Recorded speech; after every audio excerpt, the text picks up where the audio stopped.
Imagine this. You're a popular podcaster with the kind of life people envy from a distance. Stylish home, built-in recording studio, a husband, kids, a public identity that makes you look composed, successful, untouchable. Then on your 45th birthday, a stranger approaches you in a pub bathroom and says, "We're birthday twins. Same day, same hospital, same age." That stranger is Josie Fair. Quiet, awkward, hard to read. And from the second she locks onto Alex Summer, this does not feel like fate. It feels like surveillance wearing a smile. At first, it sounds like one of those eerie coincidences people turn into a cute story at parties. But a few days later, Josie appears again outside Alex's children's school. That's the first real red flag, because coincidence happens once, twice starts to feel like targeting. Josie says she listens to Alex's podcast. She says she might be the perfect new subject. She claims she's on the edge of changing her life. And here's where the trap begins. Alex is professionally curious, creatively restless, and just vulnerable enough to believe she's found her next big story. But the deeper question is not whether Josie is interesting. It's whether Josie has chosen Alex long before Alex realizes she's been chosen. So the premise becomes chillingly simple. What if the stranger you think you're interviewing is actually interviewing you? And once that microphone turns on, the door doesn't really open, it closes. Once Alex starts recording Josie, the story goes from strange to deeply contaminated. Josie says she met Walter when she was 13. He was decades older. She says the relationship swallowed her whole. She describes a family dynamic so warped it barely feels survivable.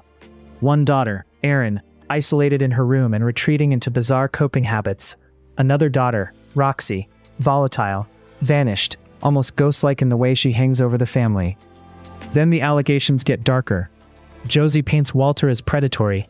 She suggests abuse, control, corruption inside the home. And now Alex is hooked, because this no longer sounds like a human interest podcast. It sounds like a live wire. But here's where Lisa Jewell gets surgical. Josie doesn't just hand Alex a disturbing story. She starts drifting into Alex's orbit with unnerving precision. She studies her, hovers near her family, makes Alex feel both pity and dread at the same time. The Guardian's review notes that Josie's fascination with Alex's polished life borders on obsession, and that is exactly the energy of these middle chapters. She is not simply opening up, she is moving in, psychologically first, physically second.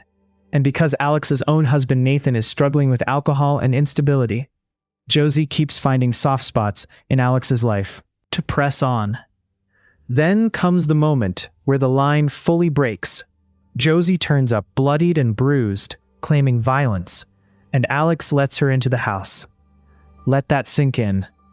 The woman behind the mic is now in the kitchen, in the hallway, near the children, inside the domestic space itself. This is no longer a podcast. It is an invasion with a USB waveform attached to it. And just when Alex still thinks she can manage the risk, the story goes from creepy to criminal. Because the next body on the board is Walter Fair.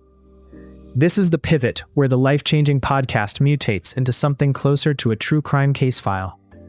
Walter is discovered dead under suspicious circumstances. Erin is found barely alive, hidden away in a cupboard. Nathan, Alex's husband, vanishes after a night out. And suddenly Alex is no longer dealing with a difficult subject who overshared on tape. She is dealing with the possibility that she has handed a manipulator direct access to her family, her routines, and every weak point in her life. Then the details start tightening like a choke chain. A hotel booking linked to Erin's bank card. CCTV showing Nathan entering a hired car, paid for with that same card. The implication is brutal. Josie may have staged her own victimhood, moved to Alex's home under the protection of sympathy, and then used the chaos to abduct Nathan. That is the dark genius of the novel's structure. Every interview, every confession, every apparently vulnerable revelation now feels less like testimony and more like premeditation. The tapes aren't just content anymore. They are evidence that Alex helped build with her own hands. And this is where the book becomes psychologically vicious, because Alex still doesn't have the one thing she needs most: certainty. Walter is dead, Nathan is missing, Josie is gone, And the only thing left behind is narrative.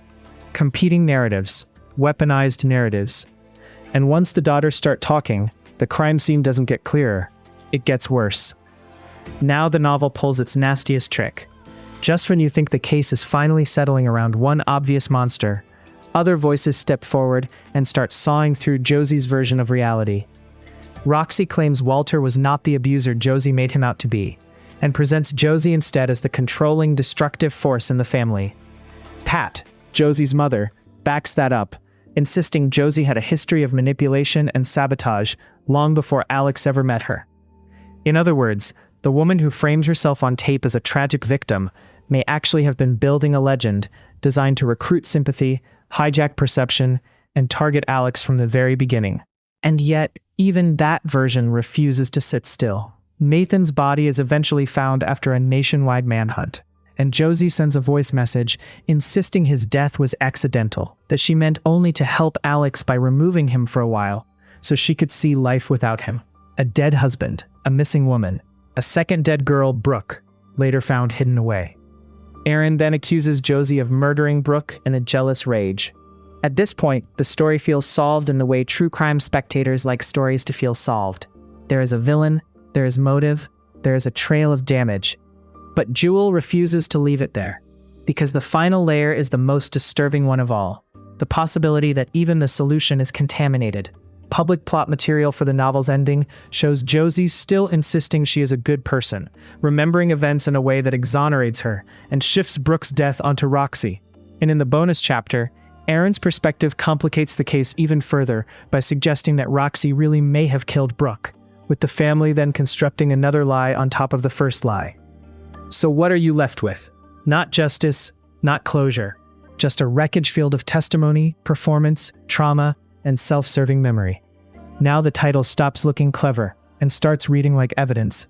None of this is true, or maybe only parts of it are, which in some ways is even worse. What makes none of this is true hit so hard is that it is not really a whodunit. It's a story about the terrifying power of a person who can rewrite reality faster than other people can verify it. Alex turns the recordings into the podcast at the center of the book's wider frame, eventually transforming private horror into public true crime. Josie, meanwhile, never really stops narrating herself. Even when she is cornered by consequences, she keeps editing the story, reframing intent, recasting blame, pleading for the world to see her as good. That is what makes her frightening. She doesn't lie merely to escape. She lies to author reality, and that is the deeper psychological verdict here. The novel asks what happens when attention becomes access, when empathy becomes a breach, when storytelling itself becomes a weapon. Jewell has said the book was shaped by the unsettling fear of letting the wrong person in, and that phrase might be the cleanest way to understand the entire thing. Alex lets Josie into the studio, then into the home, then into the architecture of her family's life. By the time the cameras would stop rolling in a real documentary, the damage is already done. Done. The microphone did not reveal the truth. It amplified whoever was best at performing it. So if you're explaining this book to a YouTube audience, don't pitch it as a thriller about a creepy stranger. Pitch it as a case study in narrative predation. A woman appears with a tragic backstory, a haunting coincidence, and just enough vulnerability to be believed. Then every fact starts mutating. Every witness is compromised. Every revelation arrives with fingerprints on it. And the final horror is not just that people lie. It is that some people lie so well, they turn everyone around them into extras in a film they wrote for themselves. If a pathological liar tells you a devastating story, do you trust the victim, or do you trust the evidence, when even the evidence has been dragged to somebody else's agenda?